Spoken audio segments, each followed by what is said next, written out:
Breaking news. Reka tubashimire cyane nshuti bakunzi ba Shema Cornic mu bice bitandukanye muherereyemo. Tubahaye ikaze kuri izi page zikomeye cyane ndetse tubifuriza ko amahoro y'Imana akomeza kubana namwe. Ikaze. Tugiye kurambura page ikomeye cyane ndetse mu mwanya muto tugiye kurebera rimwe amakuru avuga ko ubu amasezerano agomba gusinywa hagati y'u Rwanda na Repubulika Iharanira Demokarasi ya Kongo. Hari amakuru avuga ko ngo u Rwanda rwerushatse impamvu zo guhagarika amasezerano, ariko kandi ku rundi ruhande Donald Trump agaragaje ko ku munsi w'ejo bagomba kwicara ku nyandiko hagati ya Olivier Nduhungirehe ndetse na Madame Therese Kayikwamba Wagner na mugenzi wabo Marco Rubio. Ibi ni bimwe mu bintu byaba bigiye gushyira ku iherezo inyeshyamba za M23, kuko mu bizasinywa M23 igomba kuva mu burasirazuba bw'igihugu cya Kongo ku munsi wa gatanu w'icyumweru. Amashyi menshi cyane ndetse azavuga, impundi impanda zizavuga, kuko M23 ngo igomba kuva mu burasirazuba bw'igihugu cya Kongo, by'umwihariko mu bice bitandukanye, yewe ngo n'ingabo z'u Rwanda zikava ku butaka bw'igihugu cya Kongo. Tubahaye ikaze kuri izi page n'amakuru menshi cyane, ndetse twinjira muri page zikomeye cyane ku mutekano, politike, diplomasiye, ubukungu, imibereho. Bakunzi bacu muhaye ikaze. N'amakuru asa nkaho ari breaking news, n'amakuru akomeje gucicikana mu itangazamakuru. Hari hamaze iminsi havugwa inkuru igiye itandukanye, ndetse aho inkuru zari nyinshi cyane, aho byagendaga bivuga ko ngo u Rwanda na Republique Democratique of Congo bagomba gusinya amasezerano y'amahoro. Muri aya masezerano hakubiyemo inyandiko nyinshi cyane zigiye zitandukanye. Izo nyandiko zivuga ko ngo hagomba kubaho gukura ingabo n'abasirikare benshi cyane b'u Rwanda bari mu burasirazuba bw'igihugu cya Kongo, ndetse bagakura n'ibikoresho byabo mu burasirazuba bw'igihugu cya Kongo. Bikurikirwa n'inkuru zivuga ko ngo u Rwanda rero niruvana amaboko yarwo ku butaka bw'igihugu cya Kongo ari ryo rimbuka ndetse n'iherezo rya M23. Iri herezo ryari ryitezwe na benshi. Aya masezerano yagiye apfa kenshi cyane guhera mu kwezi kwa kabiri. Amasezerano ari businywe ntasinywa, amasezerano ari businywe ntasinywa mu kwa gatatu, ukwa kane amasezerano ari businywe ntasinywa. Ibyo byose ni ibibazo abantu bakomeje kwibaza. Abandi bati inyandiko ntacyo zivuze. Felix Tshisekedi Tshilombo wakabaye urwana urugamba ukava muri ibyo. Ariko kandi ku rundi ruhande Antoine Felix Tshisekedi Tshilombo, Perezida wa Repubulika Iharanira Demokarasi ya Kongo, yakojeje ibaba muri wino, arandika aragira ati twe tuzatsinda iyi ntambara, intsinzi twari twiteze tuyigezeho rwose.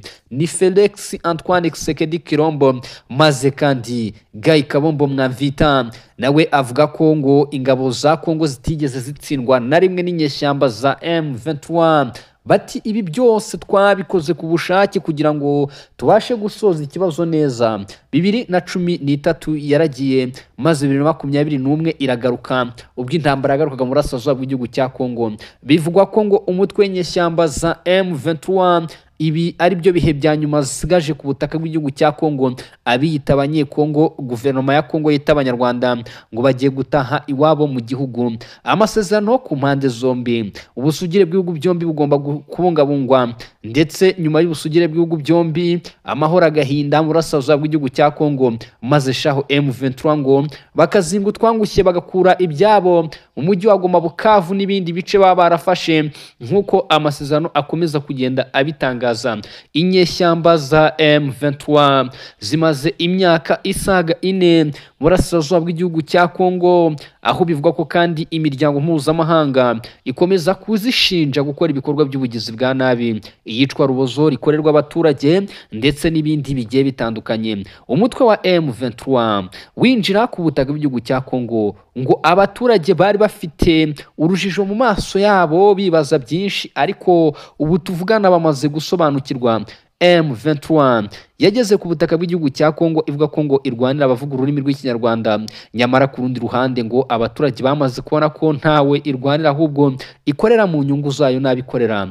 Ibi ni ibyagiye bitangazwa kenshi cyane n'abaturage b'Abanyekongo. Sinjye ubivuze kuko abaturage mwagiye mubona mu itangazamakuru, imijyi nka Goma, Bukavu, inyeshyamba za M23 ubu zirimo gushinjwa isahurwa rikorerwa abaturage ndetse aribo babikora, by'umwihariko nk'uko amakuru akomeza kugenda bivuga.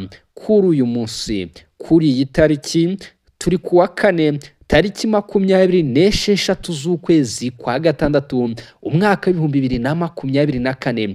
Ni umunsi ukomeye cyane, ni umunsi udasanzwe. M23 ngo yaba igiye kuzinga utwangushye, umunsi wayo wa nyuma ngo ni iri joro, kuko ku munsi w'ejo ibyo Trump yaravuze ati amahoro ndayagaruye kandi nyagaruye mu gihugu cya Kongo. Yaravuze ati intambara irahagaze y'u Rwanda na Kongo bamaze imyaka myinshi barwana. M23 ngo uyu munsi baba barimo barafata utwangushye twaba tuzinga, baba bagiye kwigendera. Donald Trump nyuma yuko haje gucicikana inkuru mu itangazamakuru ngo u Rwanda rwanze kujya gusinya amasezerano, ngo rashaka ko iminsi igizwe inyuma. Ibi byavuzwe ko Amerika ngo yabyanze, iravuga iti ntibishoboka habe na gatoya. Maze kandi mu itangazamakuru ayo yose n'amakuru yakomeje kugenda avugwa. Ubu tuvugana kugeza magingo aya ngaya, Donald Trump, perezida wa Leta Zunze Ubumwe za Amerika, abinyuzije ku rukuta rwe rwa social, hasohotse inkuru ivuga ko amasezerano ku munsi wa nyuma rwose agomba gusinywa ari umunsi w'ejo, ngo nibwo rutemikirere Rwandeya izurirana Olivier Nduhungirehe, ubwo ni uyu munsi, ikamwerekeza ikamujyana Washington, ndetse na Air Congo ikaba izajyana Madame Therese Kayikwamba Wagner muri Leta Zunze Ubumwe za Amerika i Washington. Bazasanga umugabo wambaye ikote ry'umukara, ishati y'umweru mo imbere, yicaye atuje ku meza magari, ubundi bicare abahereza inyandiko ajyemo hagati yabo, umwe asinyire ibyo yemeye n'undi asinyire ibyo yemeye. Maze kugaruka M23 Rwanda yange izagera i Kigali yamaze kuva mu mujyi wa Goma na Bukavu. Ese koko izi nyeshyamba zizava muri iyi mijyi cyangwa ntizizavayo? Ese koko izi nyeshyamba zirava mu bice byose zari zirimo? Ese nizitavayo Leta Zunze Ubumwe za Amerika ziraza gukora iki? Ese guverinoma ya Kinshasa izakora iki? Reka tubitega amaso. Niyo mpamvu natwe turi kuri izi page zikomeye cyane tubabwira amakuru yose. Nababwiye ngo zisa nkaho ari breaking news, ariko kandi zirimo amakuru menshi. Bakunzi bacu, muryango mugari wa Shema Cornique, dufashe iyi minota isaga 8 yonyine kugira ngo tubashe kurebera rimwe amakuru akomeza kugenda avugwa. Mu by'ukuri ndagira ngo mwese mu bice bitandukanye muherereyemo muzamuke mukanda subscribe, ubundi dukomeze kubana kuri izi page n'amakuru menshi cyane. Reka mbifurize kugubwa neza, reka mbifurize ko amahoro y'Imana akomeza kubana namwe mu bice bitandukanye muherereyemo. Ngaye nguko ayo yose ni amakuru abakomeza kugenda avugwa, birasa nkaho ari breaking news, makuru menshi cyane dukomeza kugenda tubategurira.